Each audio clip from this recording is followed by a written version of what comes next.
David, Phil, there's some great comedians in America. Well, one of my favorites is a fella named Neal Brennan. I'm a fan, and I'm so thankful that you got to know him and you brought him to Naked Lunch because I've never met him. I worked with that guy Chappelle. He worked with a Yes, couple times. I've heard of and him. but I've never got to meet Neal Brennan. I'm a big fan. Well, let's not waste any time. Let's just get to Neal. He's crazy good. Here he is, Neal Brennan.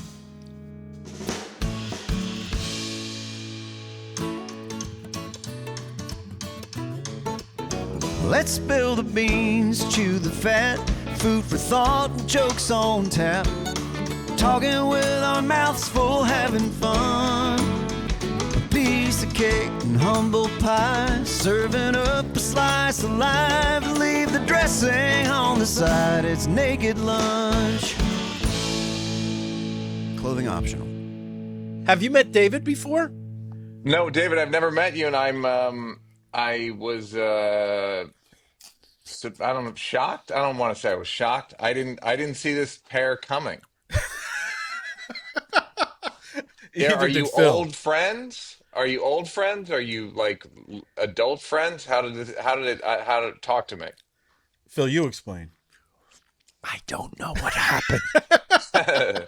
I'm The blinking absolute you truth a is, message. as a former, you did some magazine writing, and as a A magazine bit, yeah. writer, I was at Rolling Stone, not the Source, not as cool as the No, I Source. remember. I remember. I But remember. I wrote the first review of Everybody Loves Raymond, which I pointed out was the best show in the season. And at that point, it took some insight to say that. It was before it launched. So he liked that, and he invited me to lunch, and we've been having lunch ever since. And that's how it became Well, a that was podcast. that was easy, huh? Yes, That was exactly. that was Very an easy. easy way to never pay for lunch again. He wrote a very Um, thirsty review. yeah, basically. Because I was hungry. Phil, I don't know if I told you this, but I actually showed this 96, 97 Yeah, when the 96. show Yeah, started. yeah. I showed the pilot to Dave Chappelle. We actually happened to watch the pilot for Raymond and Chris Rock's Bring the Pain Yeah. in the same afternoon. Wow. That's a good And afternoon. Dave said, I feel like I just got hit in the head with a two by four. Wow. Because it was like two, peers of his especially, and it was just like, oh, we got to be this good. Okay, I didn't Wow. realize that. So, How old were so you that's then? mine. That was, So again, I've gotten one free lunch, so I guess that's how it works. well, Bill's thank got you. me. That's really something to think that you and Chappelle were watching that. I love the pilot. In fact, my brother Kevin was friends with Ray, and I was like, tell him how good Oh, this was. that's so Tell him. nice. So, yeah, it's a small world. Well, I mean, you guys, you don't need me to say it, but you guys are the kings. The Chappelle show was just unbelievably great. For those of you who don't know, Neal was the writer of the Chappelle show, and you ran the show, right? Heck, I mean, yeah, we co-ran it. I directed it, a Yes. bunch of it, and co-wrote it, and all that stuff. Yeah, Until you I was had on, I a was on the I was on the board. yes, yes. I Until you was on had a the very jury. bad day. We had a very, Phil, we had a bad day, and then it was pretty much over. But man, before it was over, but But I can I somebody called it a catastrophic success. like no one's ever seen. I mean, he had Yeah, just signed a gigantic deal, right? yeah, yeah, yeah, yeah, yeah. And Yep. now, forgive me if this gets too personal or you don't want to talk about this. You guys are friends at this time. Yeah. You guys came up together, right? You knew him since Yes, you're we were how friends old? before we did the show. Yeah. How old were you when you met? 17, 18. Okay, so you're buddies from way back. Yeah. He doesn't call you to tell you he's not showing up for work anymore? Uh, yeah. I mean, that's basically how it works. Yeah. So people are crazy. People are wild, and showbiz is crazy, and things transpire that none of us can predict, et cetera, et cetera. It's best laid plans of mice and men, sands of time. Should I go on with the metaphors? David, hit him with some metaphors, will you?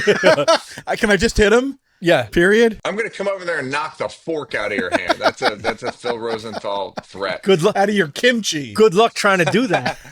Yeah, from my cold dead hands. Right. Yes. But you guys got past that eventually. Yes, eventually. Eventually is the key word. How long was the eventually? Uh when did George Carlin die? You look that up.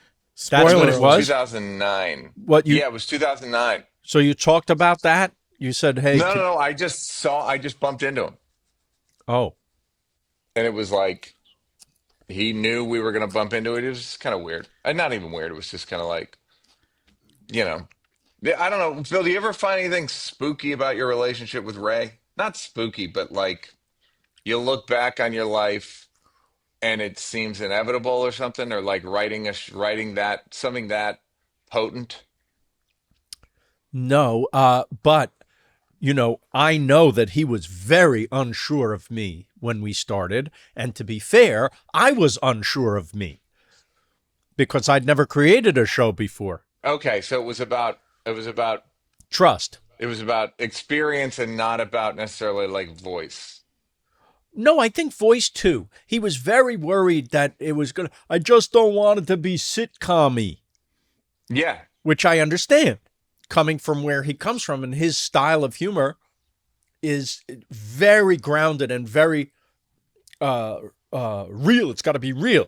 Real is not really what he's going for, but believable is, and it's what I was going for as well. But how do you convince a guy, having written on the shows I had written for, that I was just doing those shows because I needed to eat, and that my sensibility was very much grounded in on the earth? So he was you. It wasn't like a bit of the quality being the tension created by your sort of formal sitcom training and his pulling in the opposite direction of. I mean, the thing I liked about the show, and I think I've told you this, is like how long the scenes were, and it was like 4 or 5 scenes was an Yes. episode, Yes, especially back then when it was like Friends and Seinfeld and exactly. cut to cut to cut to cut to. So I could say that was my sensibility. I was coming from the theater, right? That was my background. He was coming from Seinfeld. In fact, he wanted to do a show like Seinfeld. Yeah. Does there have to be a story? Can't we sit in the diner and talk Yeah, well, about but stuff? he knew Seinfeld hadn't been that in 3 years by the time you guys started. Yes, it was. Maybe he didn't. They were plot crazy. They Yeah, were they went plot crazy. they went. Yeah. In other words, for people who don't know, Raymond, I was very conscious of having one A story, no B stories, no Robert lost his shoe, by the way. Yeah. And we're going to be following Yeah. that in addition to the main plot of the show. On Friends and on Seinfeld, each of the characters had their own story. So there was A, B, C, D story, sometimes given equal weight. And then Seinfeld evolved into a formula where all four stories had to meet up somehow at the end. And it didn't Yeah. have to make sense or be logical. We were just going to have them all meet up at the end. Now, I thought, just from where I was coming from in the shows I was trying to emulate, I thought if we have 21 or 22 minutes, why don't we just make that one story that we care about? And because the characters live literally in close proximity to each other, they could all weigh in on that A story. I have a question. David, seeing as Phil and I are talking like critics, what do you bring to the podcast? I brought He brought lunch. a quarter of a burrito. Yeah. It's a But enough about my bullshit. Tell us about what the dynamic was on the Chappelle show and what you brought to it versus Chappelle's sensibility, or were they the same? They were. I think people would be shocked by how similar they were. In that, I think the oversimplification of a partnership is like you do structure, he does jokes, or whatever. Right. That's like the simple one. Uh-huh. Whereas, I mean, like here's a funny example. The the Rick James sketch, like what became the most popular thing Yep. we did. Brilliant. The way we did it in a black void because that was how they did an episode of Family Ties where Alex's friend died. What? Like you'd literally never guess it. I felt that influence. That's insane. But you thought that, yeah.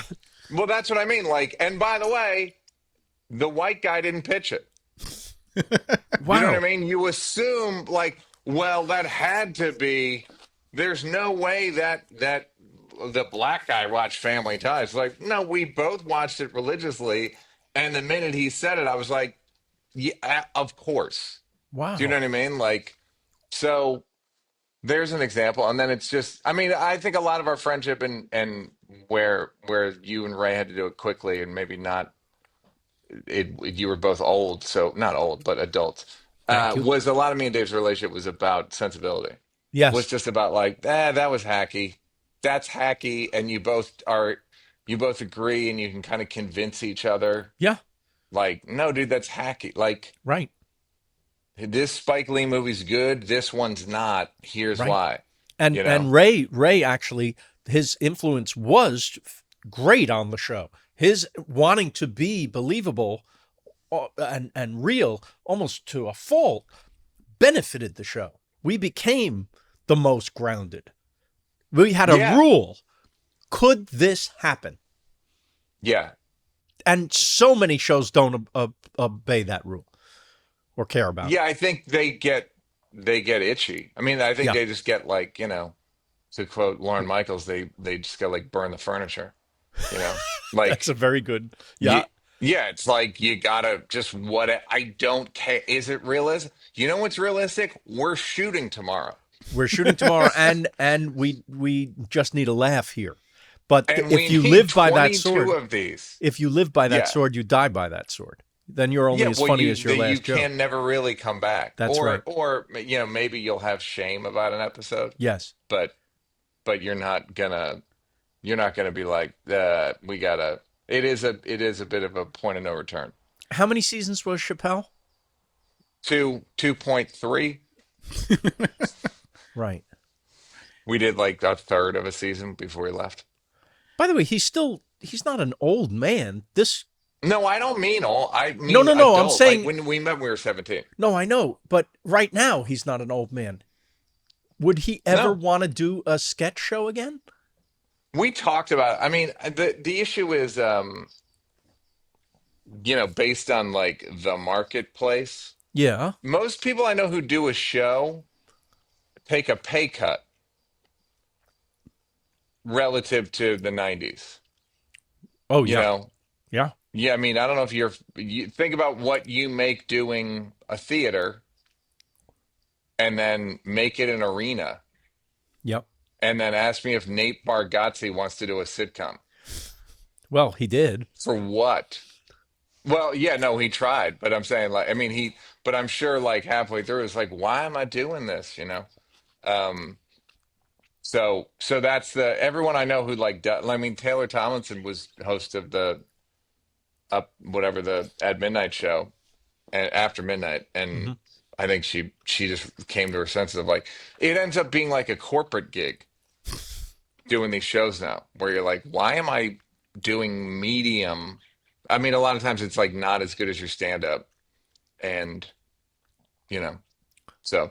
But isn't life on the road much harder than doing a four-camera sitcom? I mean, or if a you listen to sketch country music, it is.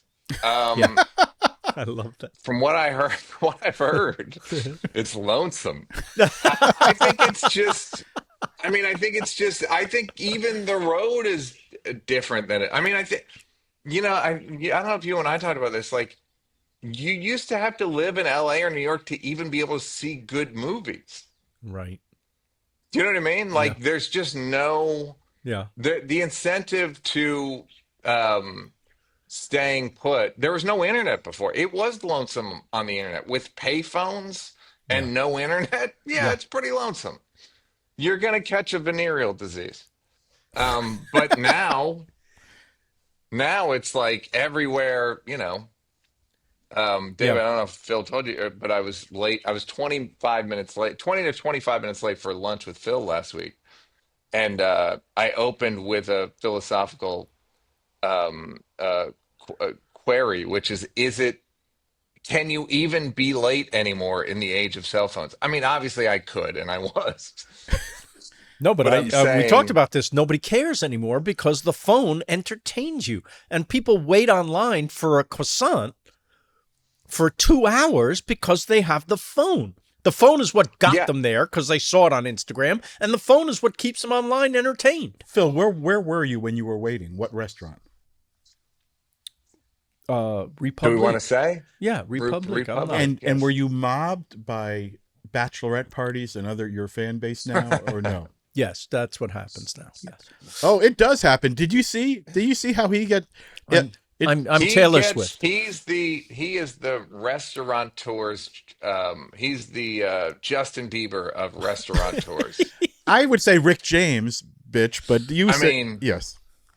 I mean, if he catches the same sort of legal troubles as Rick James did, God bless.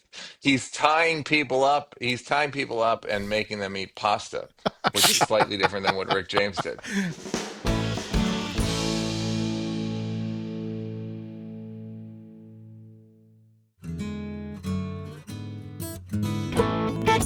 But can we yield the floor to David for Please. a spell here, Phil? Well, Please. I want to say, what's funny is that like I don't know how elusive you are. This is a thrill to meet you because Chappelle Show was very important to me because it is having talked to my kids about shows that changed comedy in their lives and my lives, like Monty Python and things growing up.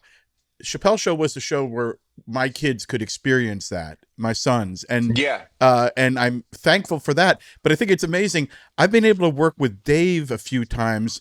Interestingly, in the period when you weren't, I think one of his first things back was he came on the Grammys, which was a Viacom, a thing, which was surprising. Yeah. And I got to watch what he was sort of going through because he sort of came in and we worked up something for him to say to introduce one of the weirdest performances in Grammy history, a Sly Stone, I remember. the It was Sly Sly Stone, yeah. tribute. And that was, I think Sly had trouble getting into his own tribute at the Grammys because he showed up with a mohawk and a messenger bicycle. That was how he came backstage, and no one believed that was Sly Stone.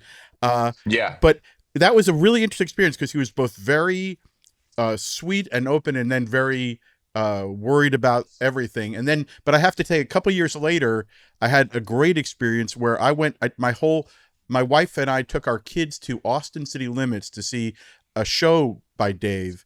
And it was the first time we ever had the phones being locked up, experience. And when he came to do the Grammys a year later, that year, I told him that was a life-changing experience. It was like the first, speaking about phones, it was the first night I spent with my kids and my wife where we weren't looking at our phones, and it was great. And it was also an amazing show because he's so brilliant. I told him this backstage at the Grammys because I had convinced, it's a whole long story, Trevor Noah, who I think you have a good experience with. Good friend of mine. I happened to fly next to Trevor on my way to the Grammys in New York. We needed a presenter for comedy album of the year it was going to be, I think Seinfeld and Chappelle were up for the comedy Grammy of the year. I happened to fly next to Trevor and begged him to present. It turned out he hadn't been told he'd been offered it, and he agreed to. But backstage, Dave, I told him about how nice it was for my kids and I to spend a night and my wife without our phones. And he then, he rushed and found my wife and asked for a selfie. And I remember going, it's a crazy world where Dave Chappelle is asking for the selfie. And I still to this day, Because you have a hot wife. that might have been the whole thing. Is that true? Is that what it is?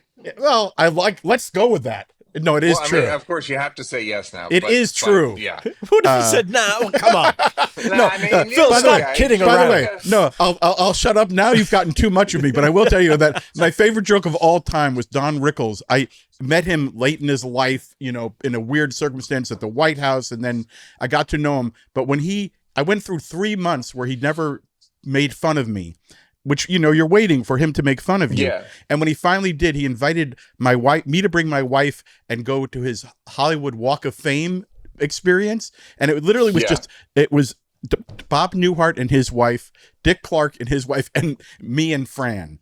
And when he met my wife, my favorite joke ever, he goes, "Oh my God, Fran, he told me you were a dog." Which I think is an amazing joke, because is there a generation of men that like to tell people, my wife is a dog? I don't know. No, it's so funny. It's that's what's great about Rick. A lot of Rickles insults is like you can smell when they were a hot term. Right. You know what I mean? Like she's a real dog. You understand? Now it just works on rhythm alone. Yeah, absolutely. Todd Glass, the comedian, loved Rickles and went to see him, bought front row seats, and was just like, "Here it goes." Rick, I mean, he's probably 22 or something. Yeah. This is my shot. And Rickles is going down the line like, "What's your name, sir?" Unga Bunk, whatever, just doing all his stuff. Like left side of your ass weighs 250, whatever. And then he gets to Todd, and he's like, "What's your name, Todd?" And Todd's like, "Todd Glass." And he goes, "Nice to meet you, Todd. You seem like a nice young man." And keeps moving. The biggest insult of The all. worst. Yeah. Yeah, exactly. Much like no better insult than he could have hoped for. It's so good. It's fantastic. Fail I safe. saw Rickles and Frank Sinatra in Wow. concert, which I'm sure you did as well. Maybe both of you did, which I can't believe. Yeah. Like, who did I say? But yeah, It's like seeing Greek god. They don't seem like earthlings you could have seen. I think that was my first time meeting my wife, my in-laws. I took them as my guest because I'd written liner notes for Sinatra. I got to take them to Long Beach Arena to see Rickles open for Sinatra, and I think that's the only reason I got married. I think that was where I saw them. Great. That was late in the day, late in the Sinatra game. It was awfully late in the day. I believe Frank had a teleprompter, if I'm not mistaken. Oh, yeah. For absolutely. I think at least the last 10 But, years. and this is the amazing thing, I called to thank the Sinatra people because they'd arranged my tickets. He went to Mateo's Taste of Hoboken that night after the show at 1 a.m. They kept it open and drank all night. And I thought, that is amazing that Sinatra was still being Sinatra at that late date. I mean, talk about committing to the bit. You Well, that's I heard yeah. you say on Birbiglia's podcast that you and Chappelle, you went out to help write or help Chappelle on the Robin Hood Men in Tights movie. I didn't help at all. I just went. He just was like, "Come out and check this out," Oh, kind of thing. so hang out. And But then you had lunch with so Mel. I had lunch with Mel. Yeah, which is How again, great is that? like, come on, what do you want? Right? I'm like 18. And you just go like, what? And we went to. I think we were at I think the Lantana lot, and went to an editing. That was probably back when it was shot on film. Yes. And yeah, unbelievable. You must be friends with Mel, right? Yes. But he doesn't Um, he doesn't get out much. He doesn't even like going out much, but when you get him out, I had dinner several months ago with him over at Carl Reiner's daughter's house. And it was just him and his manager and me and Carl's daughter. And he said when we came in, listen, my stomach's a little, I'm not sure how long I'll be. 4.5 hours. 4.5 hours. I was like, Mel, I need to go to bed. Is it just anecdote, Yes. anecdote? Yes.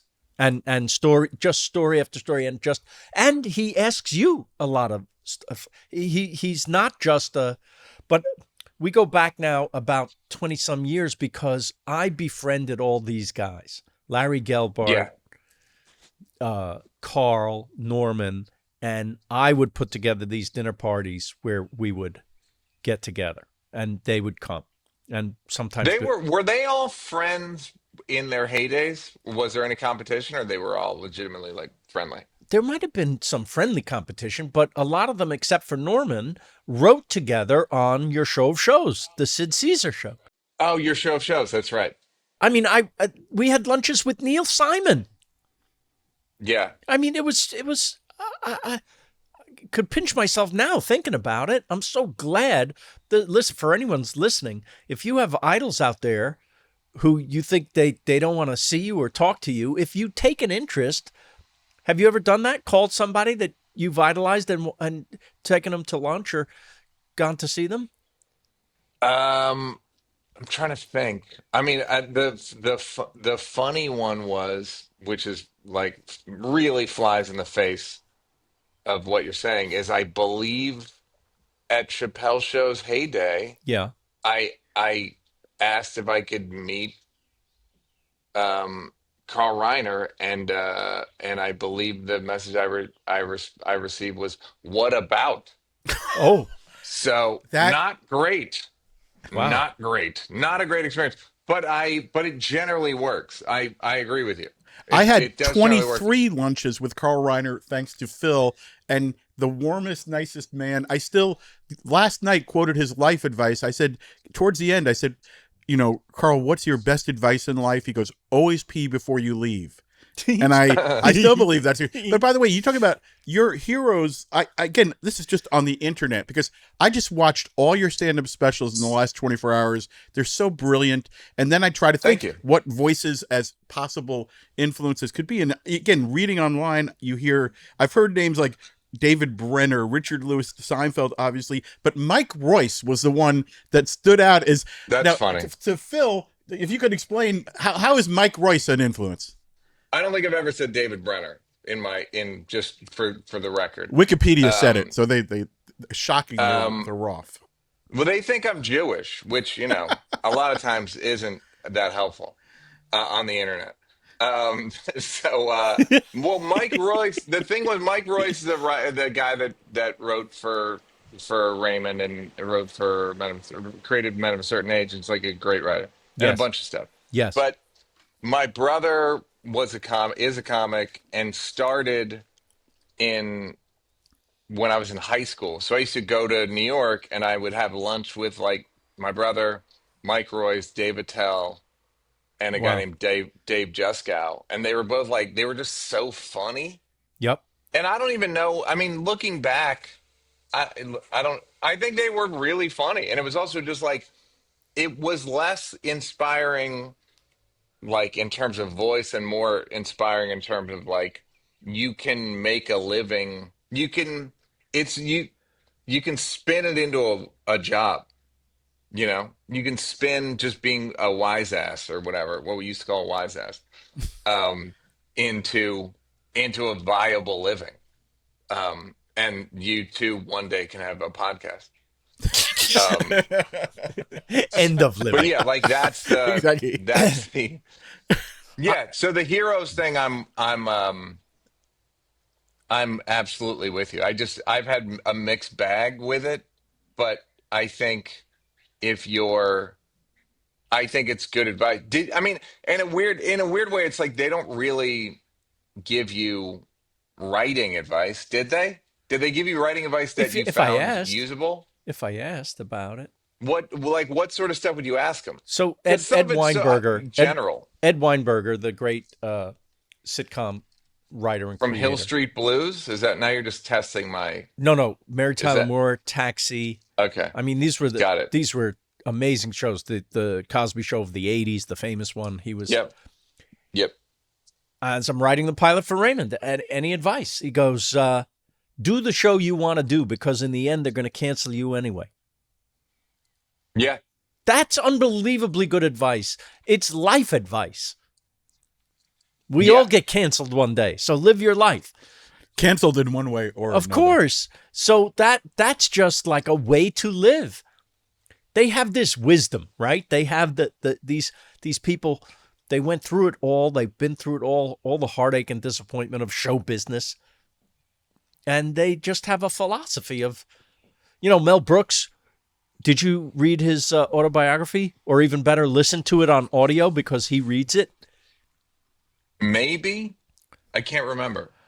He talks about this great story of getting notes on Blazing Saddles from the studio head who came to the first screening in Westwood, and the studio head was appalled by the things in Blazing Saddles. You can't say that word.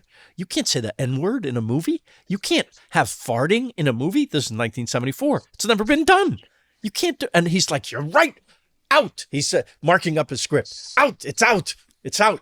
Took 12 notes from the guy and then didn't do any of them. Yeah, I love that one. That is, I've used that one. It's do the show you want to do, because in the end you're going to get canceled anyway. That's that. Yeah. Say, Do you think that the shows you worked on prior to your show, do you think the people you work for were doing the shows they wanted to do? sadly, yes. Well, listen, Yeah. not everybody has the same taste, right? Could this happen? Yeah. Didn't enter into many of the shows I worked on. Yeah, I believe that. And so I didn't have much respect for them, because the shows I grew up loving, Mary Tyler Moore, Taxi, The Odd Couple, stuff that took place on planet Earth, All in the Family. These were landmark, brilliant shows that shaped the way I thought about life even, let alone sitcoms. Yeah. The Planet Earth thing is a big one. I remember yelling that at Comedy Central. Like, we want the show to take place on planet Earth. Exactly. Like, it sounds stupid, but it really is. But look at the shows that don't do that. You have to be such a great joke writer for it to be unbelievable. And the example I always use is 30 Rock. 30 Rock was a sketch in sitcom form, Yeah.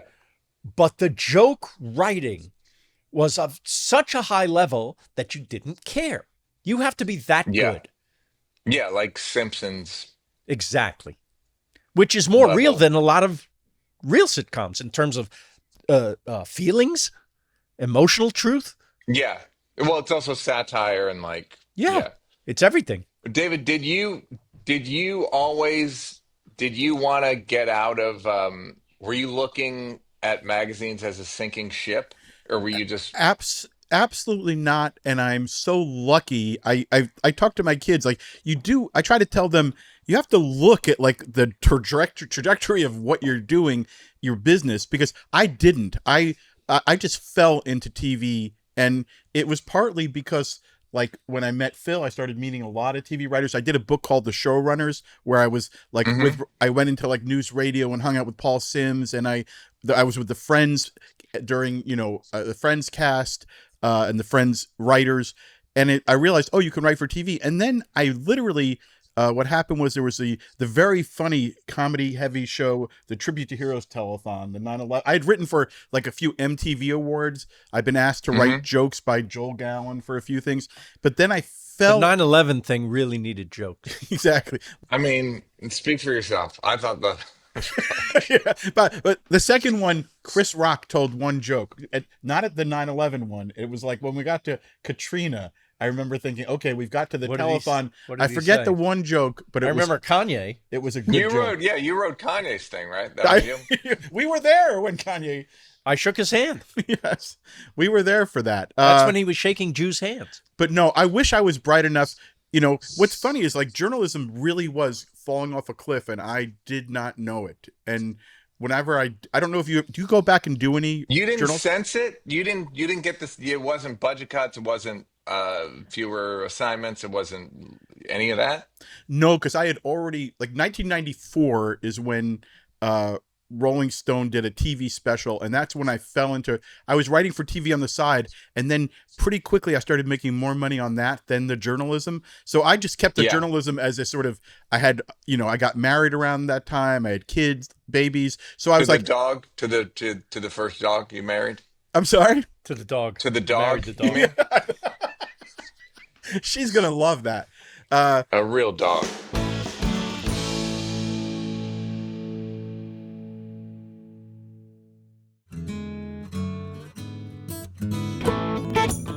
Shouldn't we be talking about Neal a little bit? Okay. Yes.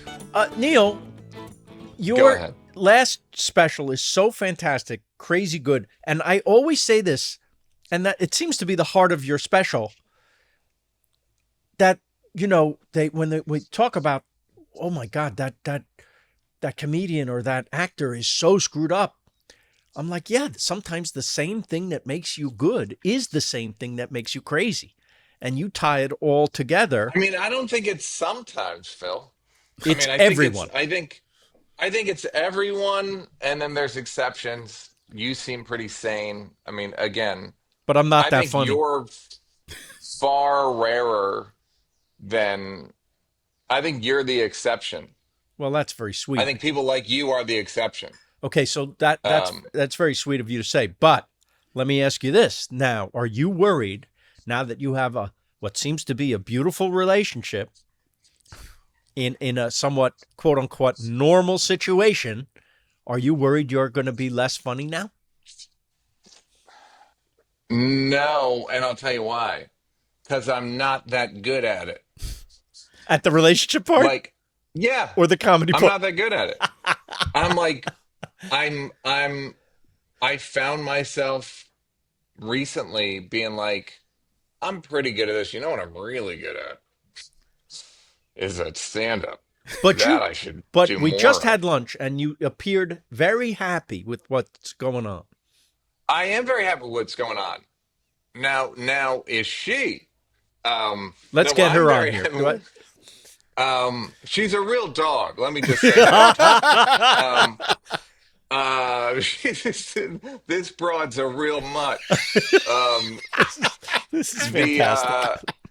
Yeah, so yeah, I mean, yeah, I she is happy, but I think I mean, I find that I don't know either she's I just find that like I find stand up to be like a respite from like I said, I'm pretty good and it takes a lot of focus, whereas stand up and writing jokes and thinking of jokes is more I'm more fluent.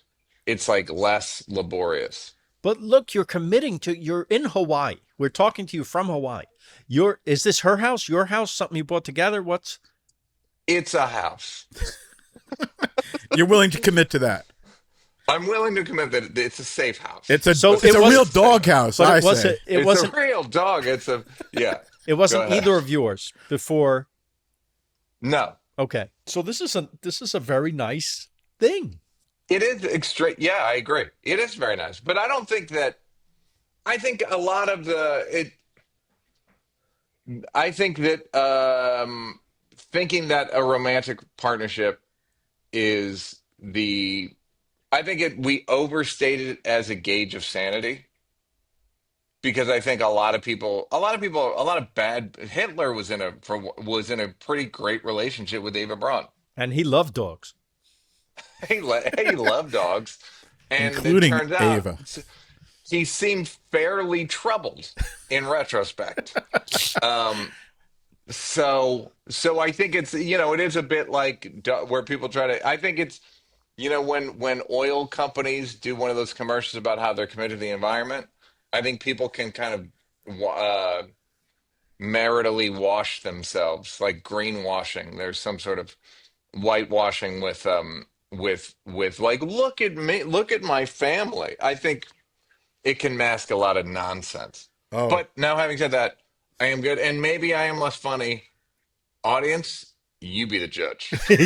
So are you already working on your next special? Yeah, yeah. And the thing that I was like, sort of focusing a lot on the relationship, and then fairly recently, I just got ambitious again.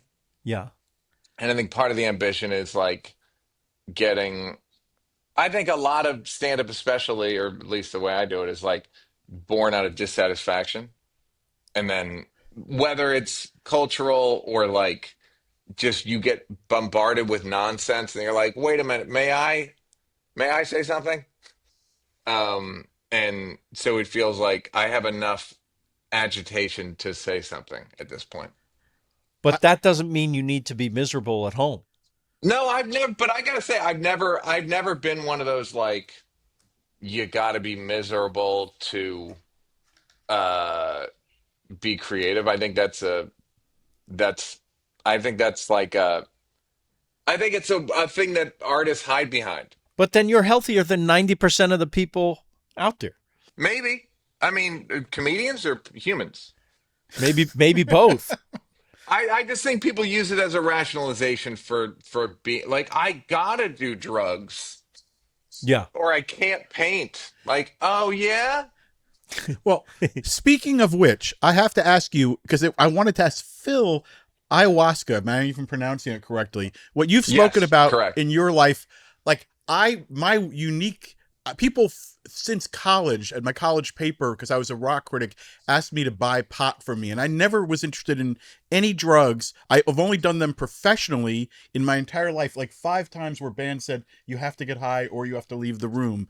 Literally, except for one time with an old girlfriend on a Mexican beach, I tried magic mushrooms, and it's the one thing I ever liked, and I liked it so much I said I better stop because Wow. like my family history with my mother having some Yeah, issues and yeah. all that. I better never have this again. Wow. But it made me wonder. I want to. You have some addiction in Well, your family my tree? mom was yes, my mom had some issues. That she was a manic depressive who was not diagnosed, so she had There you some, go. and it was to give her, and she so just I just always my brother She and wasn't sister. diagnosed until this podcast, correct? Exactly. I This just letting episode? her know. But Phil, Wonderful. have you ever tried anything that sort of? Have No. you ever The closest I've come to mushrooms was my mother's problem, which was a can of cream of mushroom soup, which was Bill, her I actually excuse have for an dinner. article that I'll send to both of you actually that's in the New Yorker today about Michael Pollan, who wrote How to Change Your Mind, wrote Yeah. a piece about how a bunch of clergy, priests, rabbis, etc., did mushrooms Yeah. at Johns Hopkins, and 96% of them said it was the top 5 spiritual experiences of their life. And they married a shiksa the next day. All of They them. immediately left the priesthood. No, but they actually said it made them better at their jobs. It had all these positive. So shouldn't we be trying this? I would suggest you look if yeah, I think you should.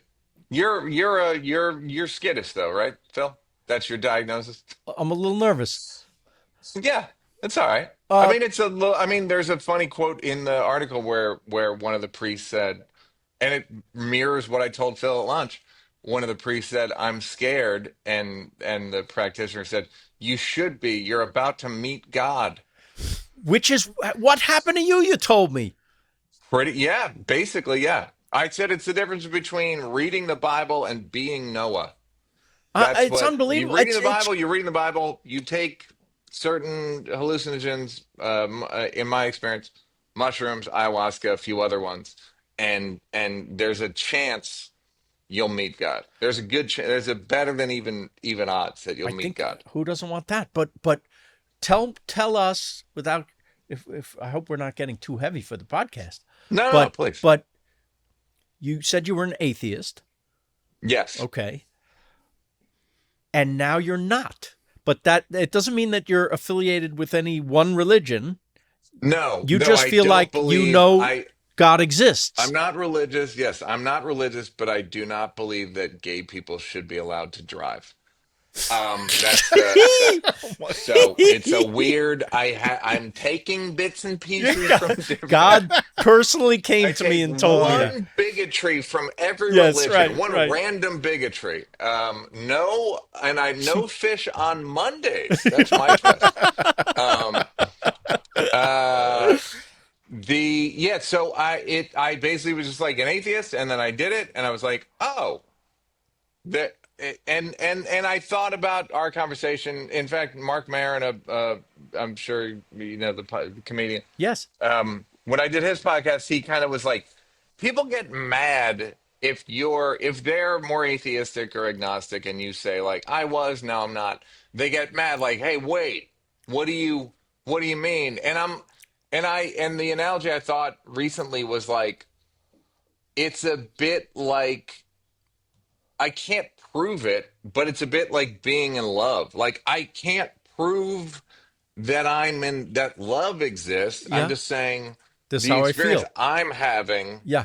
is uh, a spiritual, godlike experience. Are you able to describe the God you met, or what Well, you it's now not feel a. God It's is? it wasn't in my experience. It wasn't a person. No, It wasn't personified I didn't think so. or Yeah. anthropomorphized. Right. But it was like I call it the central creation force of just like something, the thing that animates everything. I got a sense of And do the you thing, from whether it's, the ocean, trees, rocks, humans, matter, whatever, like the animating thing, I got a sense of like that is a thing that exists beyond humans' creation. And yeah. some people call that the divine plan. Yeah, yeah. I mean, that's the thing is I think I said to you, I like all of it. The funny thing is when religions fight, it's the Freud quote about the narcissism of small differences. Right. It's like, do you know how much you agree Of on? course. In fact, like Islam and Judaism especially, Yes. it's like a romantic comedy where they're dating the same guy. Yes, that's Oh. It's right. like it's the same. Well, no, mine lives at the Temple Mount. It's the same building, you numbskulls. You have no idea how much that resonates with me Yes. as the one of the rare Jewish winners of the Muslim Public Policy Award. 2001, I won with Yusuf. Hard to do. Yes, I won Go with ahead. Yusuf Islam, Cat Stevens, the artist formerly known as Sure. Cat Stevens. And I did have this realization, even I was not on mushrooms. They might have served mushrooms, but at that dinner, there was a Muslim comedian who said something like, made a joke. And I remember going, oh my God, it's the same joke I'd be hearing at a Jewish, Yes. Yeah. function. It's the exact same energy. And it's like, what are we? We're all the same. It really is. And We're that's, all the same. yeah, that, Yeah, that- it's the thing I said to Phil at lunch, which is like it's basically just it's like a burger franchise. It's like, Yes. well, we're gonna take whatever. We're gonna take Africa, you take Yes. Asia, you will, But so we're putting mustard on that's our our burgers, region. so we have to kill you. Right. No, basically, yes. Yeah. Yes, it's insane. Yes. So so it is like a very potent spiritual thing, and in within the Michael Pollan article, it talks about how a lot of a lot of a lot of like religious experiences are maybe based on hallucinogens, like Right. Paul on the road to Damascus, or any of those like popular famous Yeah, experiences. Maybe because they didn't have the phone. they could finally focus. They didn't have the phone. But what the God that you feel you know now, is there, do you see the force as positive, negative, or everything? I see it as neutral, meaning that there is no moral. Like if a wave, if a tsunami comes and wipes me away, it's nothing personal. It's not, you know what I mean? It's not because I was sinful or because I was. It's just, like I don't. Yeah, man. It's just like it's a thing. All right, we just got a lot of. I got a lot going on. So we have total and free. We don't blame God for the Holocaust. We don't blame God for the terrible things in the world. No, I mean, and nor do I credit. It's a bit Yes. like Jerry Falwell saying the tornado came because of the gays. Which is asinine. Yes. Well, but I always say, like, what I always want to say, like, what about all the sunny days? Is that for the gays too? Is that God approving Very of the good. gays? Like, Very good. yeah, like there's there's it's just nothing. Again, this is just my understanding. It's in some ways it's like hearing about somebody's dream they had last night. Like that's just what happened to me, and I don't. But it's more than a I dream can't. for you now. This is you believe Well, like, this yes, now. but I'm saying I can't really prescribe it, and I think any ethics or morals people have, I think like they're probably innate. Yes. It's a bit of a golden rule thing where it's like I Yes. don't want to create hardship for a human being because I don't want hardship for myself. I keep saying that this, if we just went by that rule, do unto others, if we just did that, everything be okay. You're the only person who's ever said it too, which is He got the copyright on what's it. so exciting about it. I don't know who else said it, but But I believe it. and I'm going to sue him That's right. if I'm I going to find assume him. because that's Neal, I know you were not Jewish when I realized how many brothers and sisters you have. 10. I don't know any. You're the last of I don't 10? know any Jewish Yeah. families with that many kids. Orthodox. Yeah, I guess that we'd be Orthodox. But Yes. yeah. Were you the runt of the litter? I mean, this is a lot of people. I was the yeah, it's a lot of people. I was sort of I mean, my mom actually she told me recently that she said to my dad, like, we gotta get to the hospital. This one might just fall out Wow.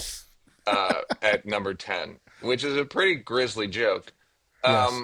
But yeah, like it was I was very well treated by my brothers and sisters for the most part. Like So you didn't they feel were you all needed to get into show business just to get attention?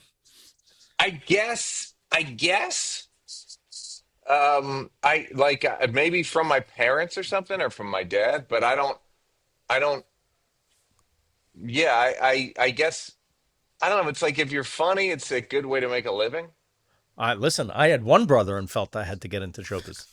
So I can't Yeah, imagine. yours was far more direct than mine. Like I may have been the golden child, Wow. so I can't say that I was looking to, you know, best someone.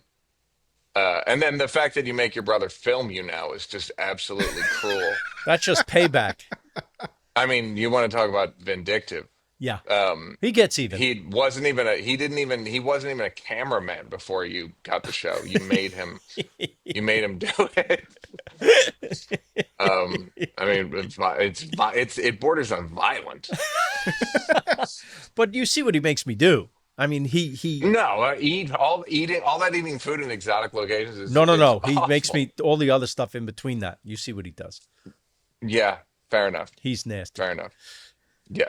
Do you work with your brother ever? I not no not so much. We did a couple pilots back then, back in the '90s, back when they were giving comedians pilots. And where is But he now? th- he's in New Jersey.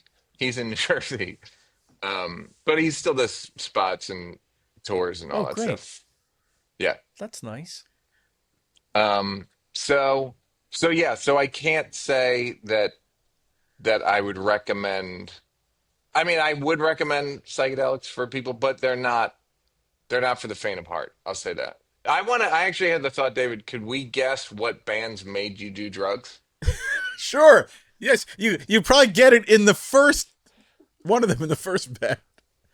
What years or what era? One was a tour, I believe, by two of the biggest bands of the late '80s, early '90s. The Monsters of Rock? Or I will tell you, it was Guns N' Roses and Whoa. Skid Row. Guns N' Roses. Whoa. I saw that tour. Oh yes, that was one, and I'm trying to think of another. The time I always tell them again, my kids, they know what a wimp I am, how I don't do anything interesting.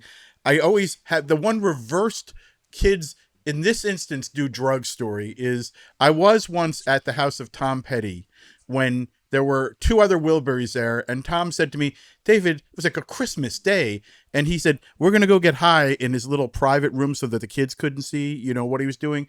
You want to get high with us? And I said, oh, no, thank you, Tom Petty. I don't want to get high with the other Wilburys. And I realized, I always say, kids, if more than one Wilbury asks you to get high, you do it. I should have done it that Legally, way. you're cursed if you don't. Exactly.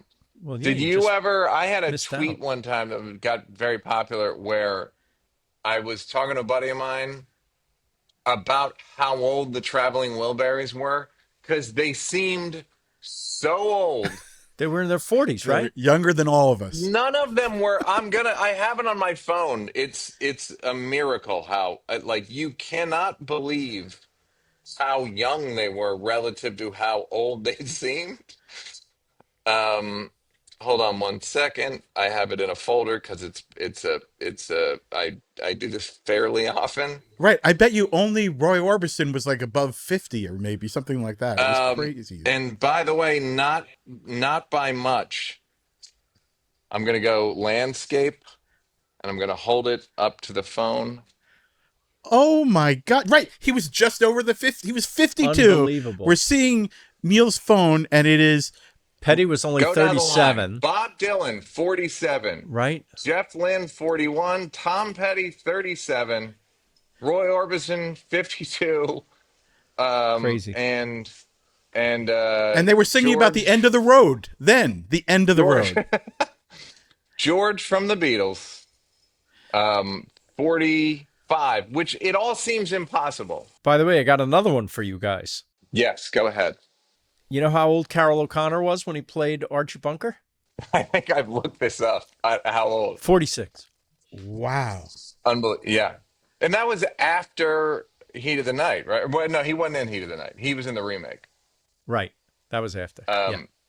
But he was still, yeah. Yeah. Is that incredible? But that's what old was then. Yeah. I guess it's like, do you think men now have less credibility because they don't seem as grizzled? Yeah.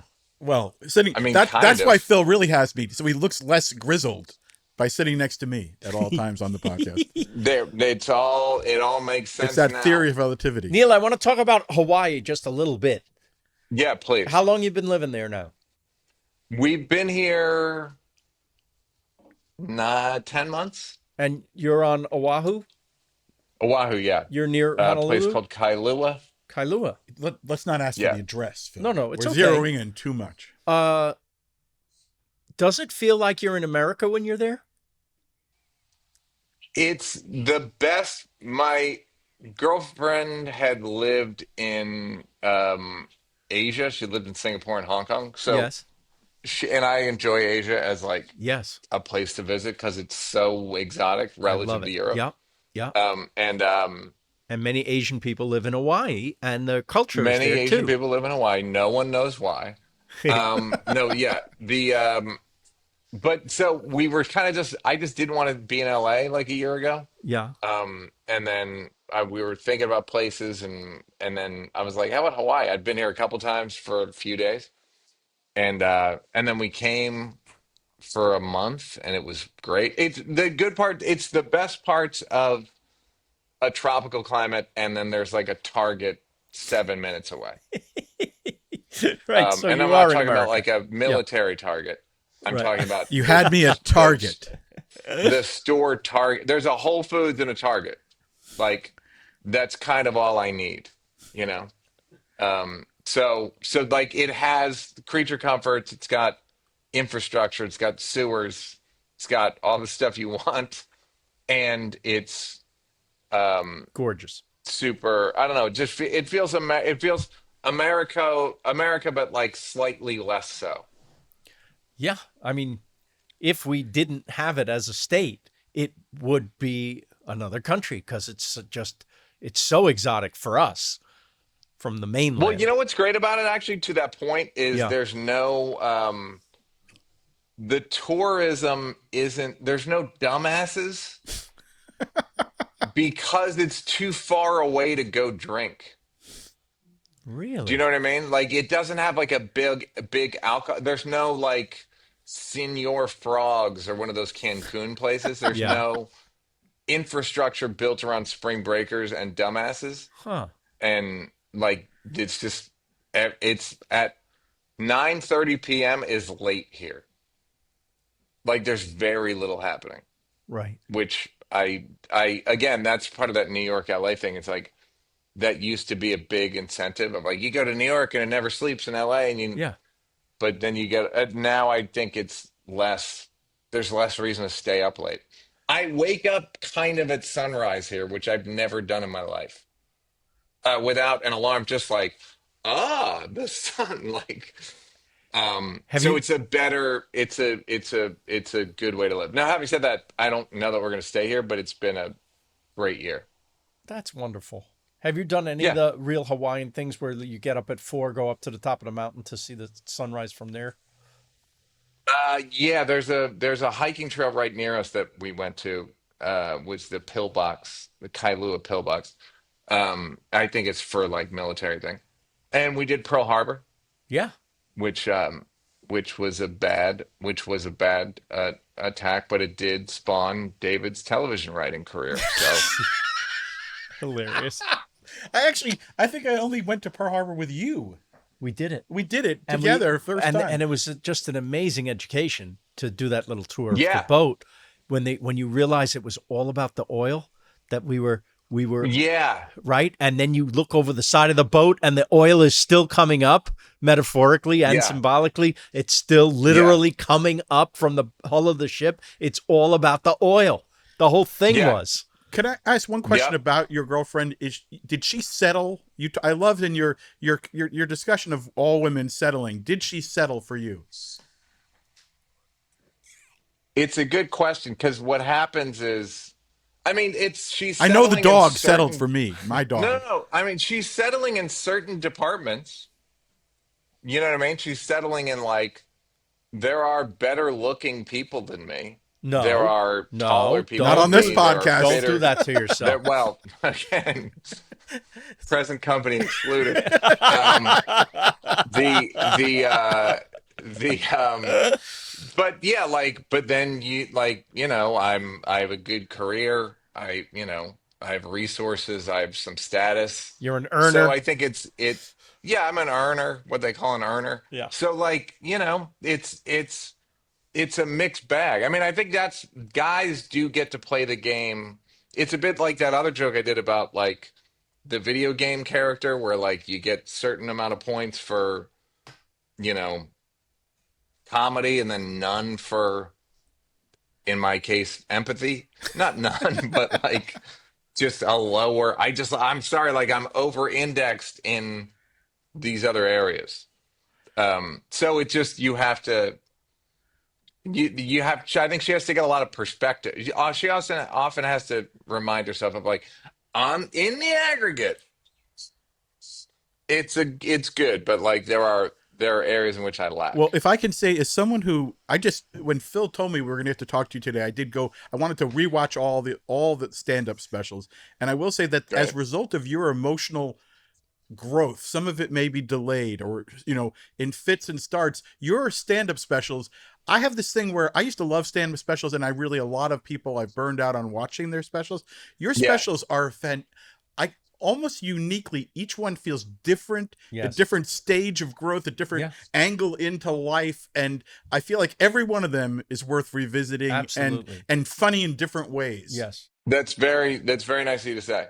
So interesting in different And you ways. play with the form even, and you're just an innovator in that way.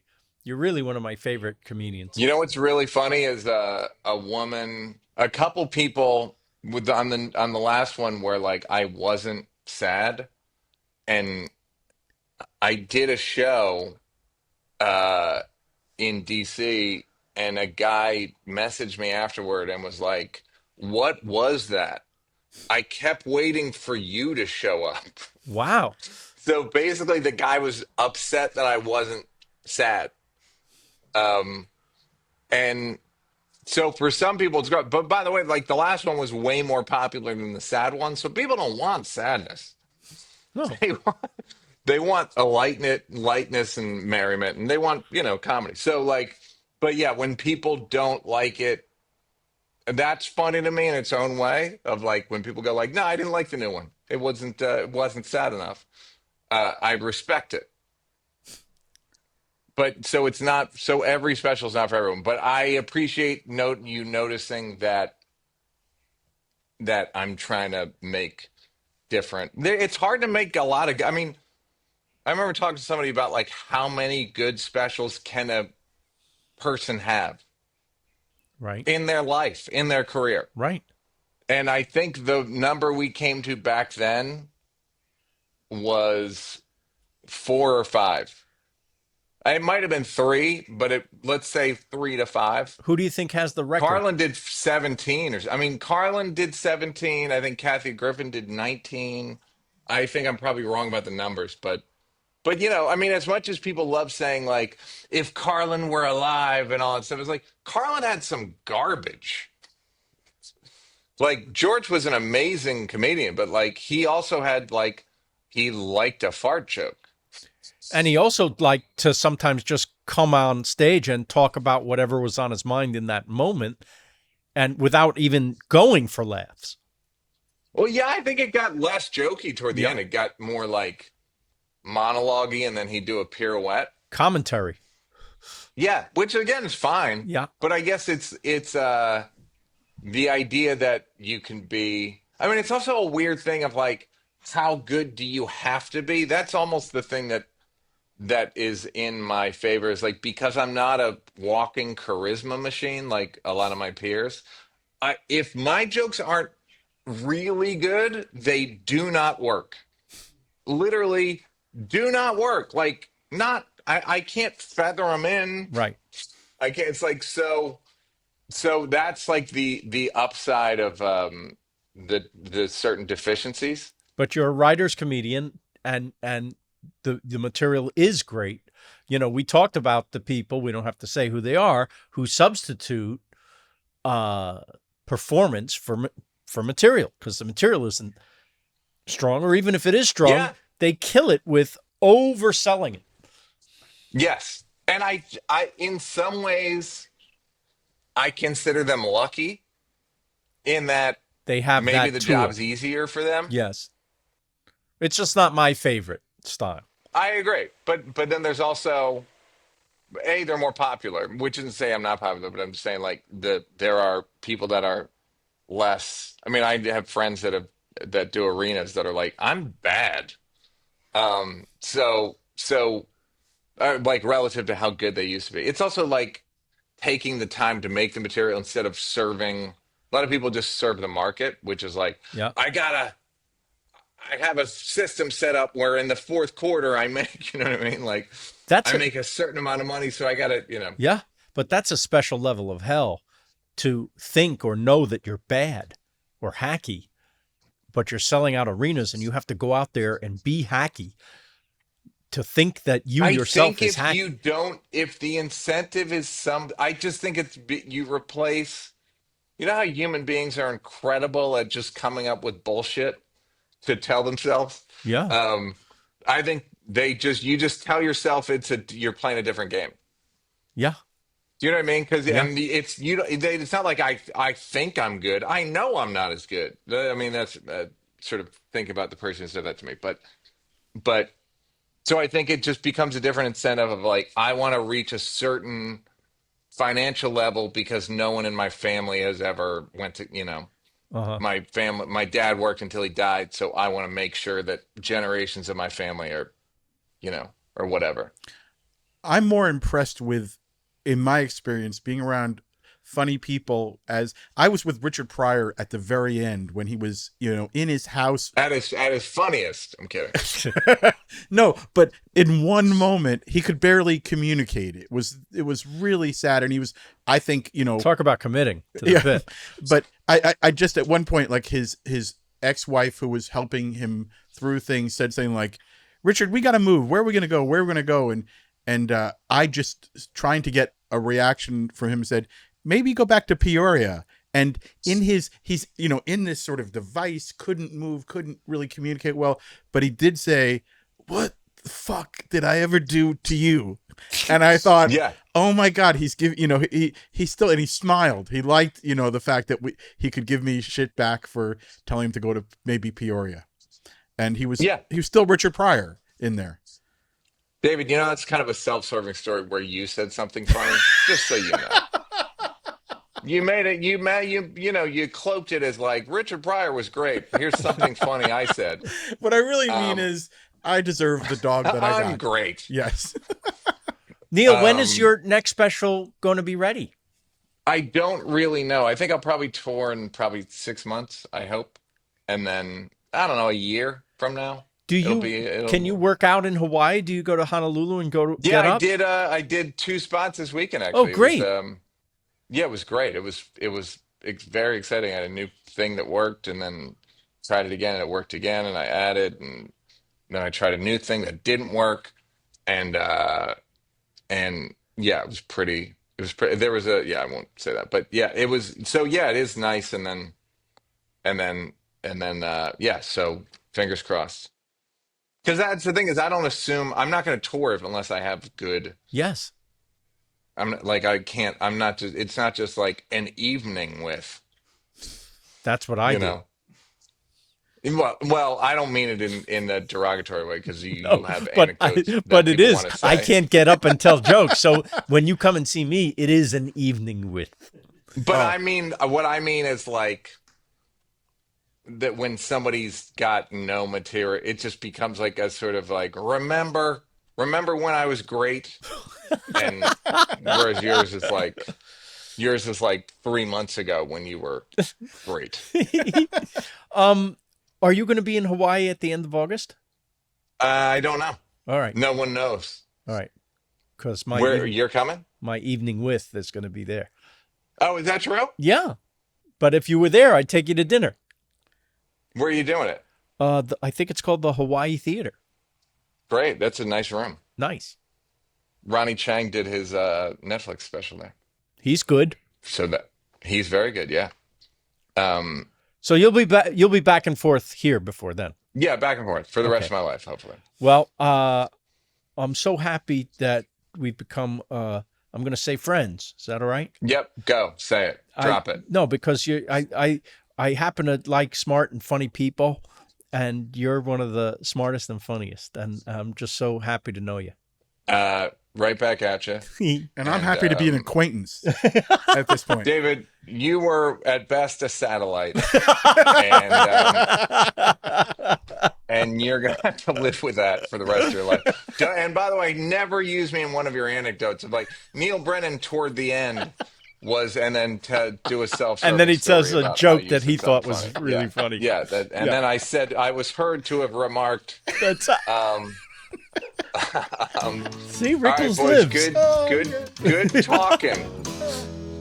Naked Lunch is a podcast by Phil Rosenthal and David Wild. Theme song and music by Brad Paisley. Produced by Will Sterling and Ryan Tillotson. With video editing by Daniel Ferreira. And motion graphics by Ali Ahmed. Executive produced by Phil Rosenthal, David Wild, and our consulting journalist is Pamela Chellan. If you enjoyed the show, share it with a friend. But if you can't take my word for it, take Phil's. And don't forget to leave a good rating and review. We like 5 stars, you know. Thanks for listening to Naked Lunch, a Lucky Bastards production.